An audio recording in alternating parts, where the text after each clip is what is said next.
it's imperative for Mr. Barr to make the full report public and provide its underlying documentation and findings to Congress. If the Justice Department doesn't release the whole report or tries to keep parts of it secret, we will certainly subpoena the parts of the report, and we will reserve the right to call Mueller or to testify before the committee, but we'll only do that if necessary, obviously. If it turns out, like we're hearing, that there aren't going to be further indictments, then number one, it does vindicate President Trump, but it also raises and gives credence to those claims that this was a witch hunt. He will release, I believe, and he has said this publicly, all that he can legally put forward, and I think that is where we'll see this from. And Democrats are just going to have to understand that. Congress is going to need the underlying evidence, because some of that evidence may go to the compromise of the president or people around him that poses a real threat to our national security. Justice Department guideline is you don't release negative information about someone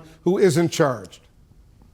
Right, and that's a guideline that I think we're going to fight. The facts and evidence here are likely to show a lot of criminality, a lot of wrongdoing and lawbreaking that is not indicted. I have said for a long time, I hope every word, every sentence, every paragraph of this report is released to the American people. If there's a single paragraph that is redacted, then people will point to that and say, yeah, but the collusion is in there. I'd like to see not only the report be made public, but how many tens of millions of taxpayer dollars were spent over nearly 2 years to meander around and, as you say, bully people if there was no collusion. If you trust Mr. Mueller, as we've been told we should, and as I have said we should, and as our Democratic colleagues have said they do, then you should be able to trust the report given to Mr. Barr, not have to see all of this other underlying evidence that supports that report. The Department of Justice has taken the position that they will not indict a sitting president.